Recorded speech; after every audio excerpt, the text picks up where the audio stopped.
diluruskan. Karena ada banyak penjelasan dari orang-orang yang sekarang menjadi pengacara, apakah pengacara Vina, yang sekarang belum ada pengacara Eki, belum ya. Kemudian dari pengacaranya Saka, dari pengacaranya Peggy, yang menurut penjelasan Saudara Yosi banyak yang harus diluruskan. Dan kalau itu dibiarkan, dia akan berimplikasi makin rumit, runyam. Dan karena itu kita cinta Indonesia, maka kita ingin meluruskan ini. Karena itu beliau khawatir jangan sampai besok statement beliau ini akan dijadikan orang untuk satu, menekan dia secara pribadi dan keluarganya, dan atau hal-hal yang lain. Maka beliau bilang, Bang, saya tolong fasilitasi untuk saya preskon, dan saya juga minta abang sebagai kuasa hukum saya. Begitu Linda ya? Betul. Ya, ini fakta nih. Jangan kejadian kayak yang kemarin-kemarin gitu. Oke. Berikutnya, saudara-saudara, bahwa penjelasan setelah disampaikan oleh saudara atau Adinda Yosi ini, saya akan coba nanti mempertajam untuk substansinya bisa lebih membantu keterangan dari Adinda Yosi. Dan saya percaya hari ini Bapak Presiden, Pak Jokowi, Bapak Wakil Presiden, Pak Kapolri, Pak Jaksa Agung, sampai para hakim Mahkamah Agung pasti menyaksikan kasus. Apalagi ada perintah sudah dari Bapak Presiden, usut sampai tuntas. Itu poin pertama yang akan dijelaskan oleh Saudara Yosi. Poin yang kedua, sesuai dengan undangan saya akan menjelaskan tentang benar nggak sih keterlibatan anak jenderal. Ini kami lakukan berdasarkan penelusuran. Wajar dong saya melakukan penelusuran karena saya praktisi hukum, saya punya tim, dan saya sering diminta pendapat oleh media. Jadi kalau saya tampil, saya mesti punya data. Karena praktisi hukum harus mendalami seluruh data secara komprehensif, bukan sepihak. Nah, karena itu maka saya akan menjelaskan berdasarkan penelusuran kami, apakah benar ada anak jenderal yang terlibat dalam persoalan ini? Apakah benar ada cucu jenderal yang terlibat dalam persoalan ini? Apakah benar ada anak bupati di salah satu kabupaten kota di Jawa Barat yang terlibat dalam persoalan ini? Berdasarkan tracking kami, nanti saya akan jelaskan. Itu 2 poin yang kedua. Ini namanya bantu penegak hukum. Jangan lu ngomong di luaran jadi bias kemana-mana. Nah, setahu saya, kata Saudara Yosi, itu pengacara yang baru terkait dengan Vina itu belum ada pencabutan. Betul ya? Seperti apa nanti beliau akan jelaskan. Saya hanya menyampaikan. Tapi setahu saya, kata Rahmat, itu kalau masih ada kuasa yang lama, idealnya pengacara baru nanya dulu, dan itu adalah kode etik advokat. Nah, jadi jangan terlalu banyak nanti orang berpikir main ambil aja di barang. Poin 2 ya. PS tentang sosok orang tua PS. Bagaimana dia dalam kesehariannya? Seperti apa dia? Ini akan kami sampaikan. Tentulah semua ini saya frame sebagai orang hukum dalam rangka presumption of innocence, praduga tidak bersalah. Karena semuanya semua by proses untuk kebenarannya ada di pengadilan. Makanya menjadi aneh hari ini kalau putusan pengadilan justru melebar kemana-mana. Nah, untuk itu saya persilakan Adinda Yosi untuk menjelaskan secara detail, konkret, dan cepat untuk bisa nanti dicerna oleh seluruh masyarakat Indonesia dan luar negeri. Silakan. Assalamualaikum warahmatullahi wabarakatuh.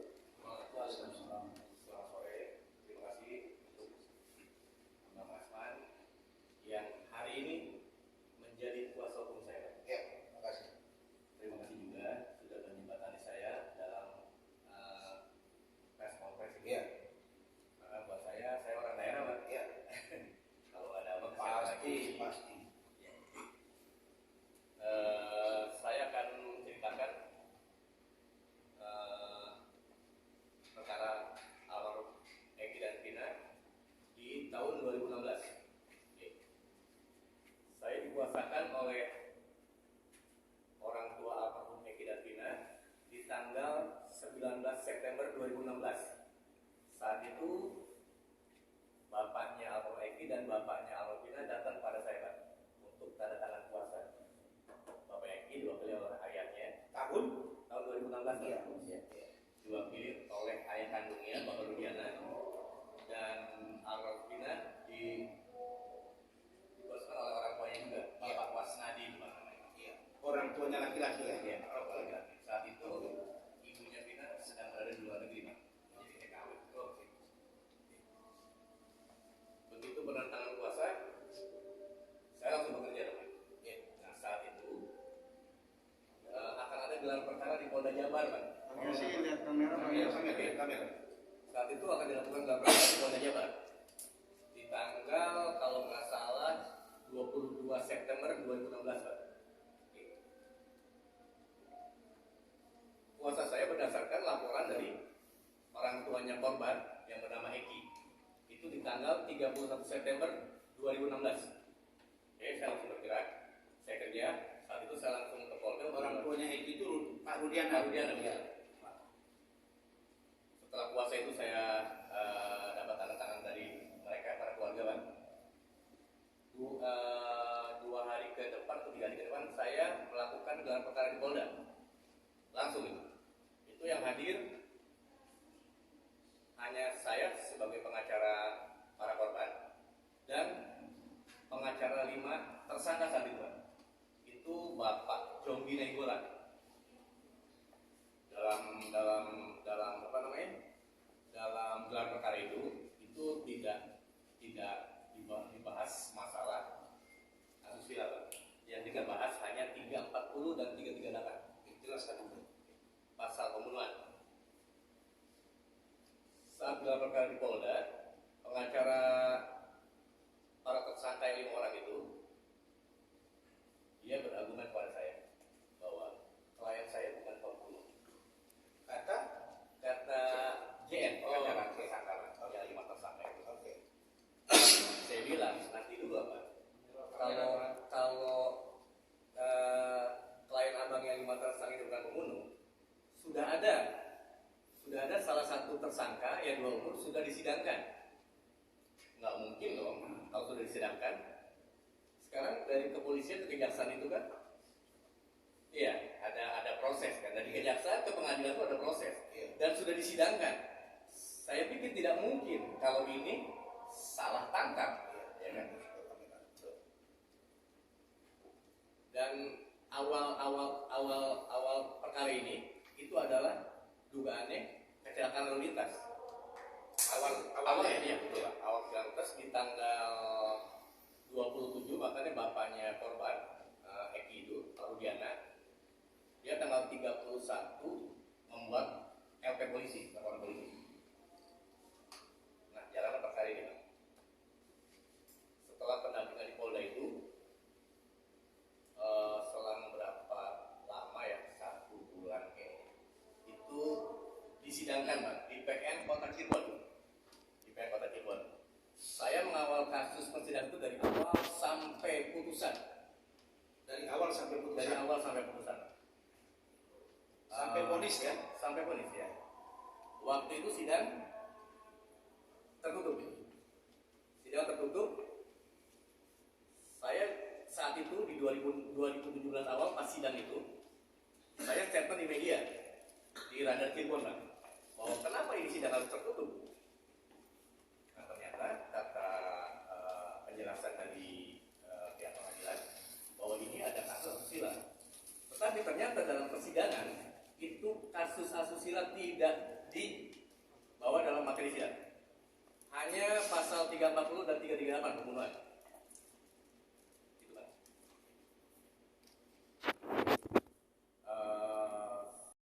Dengan pengacara Saka, anaknya di bawah umur. Oke, yang udah bebas. Ya, susah Ya, bebas. ada ke depan. Iya. Dia itu kan vonis 8 tahun.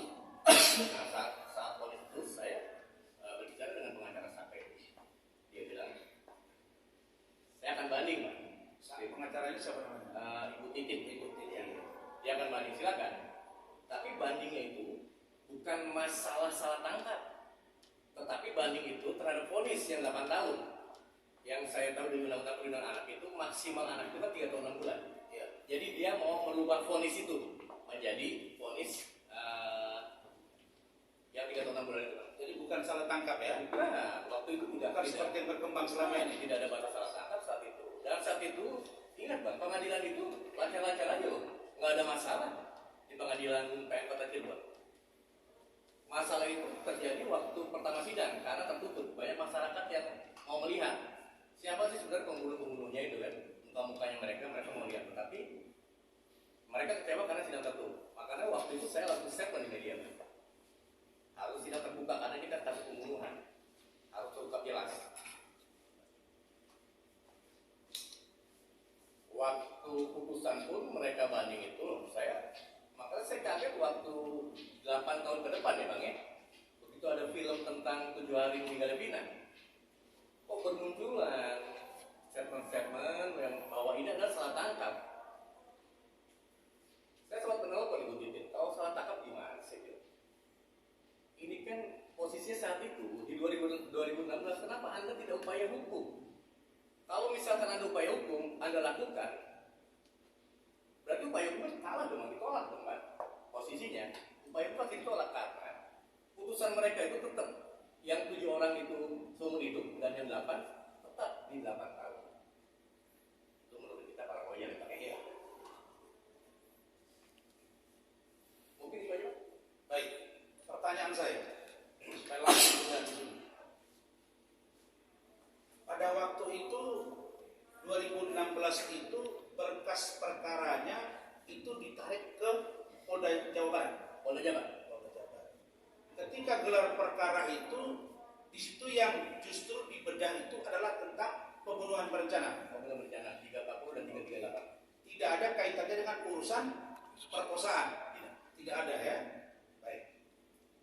Ketika kasus ini disidangkan dan atau masih proses di kepolisian, ada tidak kekacauan, kegaduhan seperti yang sekarang ini sehingga banyak pihak menganggap bahwa ini ada putusan yang keliru, mystery of justice kira-kira begitu?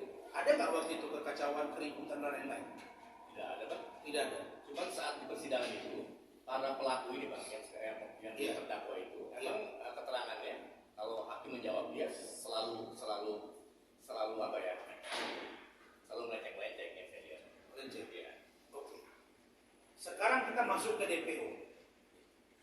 Ketika di persidangan itu, DPO-nya seperti apa yang disidangkan? Baik dari pelaku tersangka, terdakwa, ya yang sekarang jadi terpidana. Bagaimana ceritanya? Ada yang bilang 3, ada yang bilang 1, atau seperti apa? Waktu saya mengawal sidang itu memang terdakwa itu ada 11 bang dalam persidangan. Terdakwa itu ada 11. Ada 11 betul. Oke. Yang disidangkan 8 orang itu 1 sudah lebih dulu kan yang di umur, yang 7 nyusul. Saka maksudnya. Oke. Saka lebih dulu sidangnya. Oke. Yang 7 nyusul itu. Dan yang 3-nya itu tetap DPO. Ada 11 orang. Tetap DPO. Iya, ada 11 orang terdakwa saat itu. Ada 11 orang terdakwa, tapi yang datang itu hanya 3. Maaf, yang datang itu hanya 8 di situ. 8. 3 itu tidak. Tidak. Oke. Sekarang itu sudah dilakukan penangkapan terhadap 1 orang PG. Ada 2 lagi yang dipertanyakan oleh masyarakat. Di satu sisi kita sudah melihat bahwa Polri sudah bekerja cepat dan sudah menangkap 1. Dan Polri mengatakan dari Polda Jabar bahwa mereka setelah mendengar keterangan semua pihak, termasuk para tersangka yang sekarang jadi terpidana, terdakwa itu, mengatakan bahwa itu berubah-ubah. Ada yang bilang bukan 3, ada yang bilang 5, ada yang bilang 1, ada yang bilang 2. Nah itu yang kamu tahu seperti apa? Saya tegaskan dalam tas konferensi ini Bang, bahwa DP itu ada 3 Bang. Waktu di pengadilan pun, waktu di AP pertama pun, saya sempat baca itu 3 DPO. 3 DPO. 3 DPO betul. 3 DPO. Oke. Apakah terhadap kaitan penangkapan yang sekarang